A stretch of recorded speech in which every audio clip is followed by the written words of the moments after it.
আসসালামু আলাইকুম, কেমন আছেন আপনারা সবাই? আশা করছি সবাই অনেক ভালো আছেন। আমার চ্যানেলে আপনাদেরকে আবারও ওয়েলকাম। আজকে আমরা বানাবো শুকনো বড়ইয়ের মিষ্টি আচার। নিয়ে নিয়েছি 250 গ্রাম শুকনো বড়ই, দেন নিয়েছি গুড় আধা কাপ, নিয়েছি সরষে বাটা 1 কাপ, হলুদ নিয়েছি 1 টেবিল চামচ, 2টা আস্ত রসুন নিয়েছি, তেজপাতা নিয়েছি, লবণ নিয়েছি, চিলি ফ্লেক্স নিয়েছি, দেন পাঁচফোড়ন, চিনি আর সরষের তেল দিয়ে দিচ্ছি 3 টেবিল চামচের মতো সরষের তেল। এটা একটু গরম হয়ে আসা পর্যন্ত আমরা ওয়েট করব। গরম হয়ে আসলে আমরা আমাদের যা ইনগ্রিডিয়েন্টস ছিল এগুলো দিয়ে দিচ্ছি: রসুন, লবণ, গুড়, সরষে বাটা, দেন দিয়ে দিচ্ছি আর যা যা ছিল এগুলো দিয়ে দিচ্ছি। এগুলোকে ভালো করে কুক হওয়ার জন্য ওয়েট করব।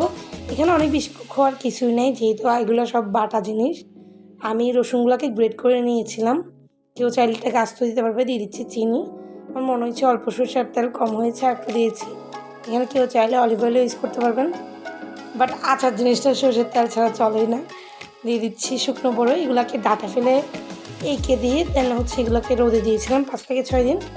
দিয়ে দিচ্ছি অল্প পরিমাণ চিলি ফ্লেক্স আর 1 টেবিল চামচ পাঁচফোড়ন গুঁড়ি। কেউ চাইলে এখানে আস্ত পাঁচফোড়নও দিতে পারবেন।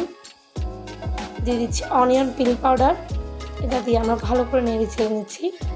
নেড়ে ছেড়ে 5 থেকে 6 মিনিট এটাকে ভালো করে কুক করলে হয়ে যাবে, যেহেতু বড়িগুলো একদম শোনা ছিল।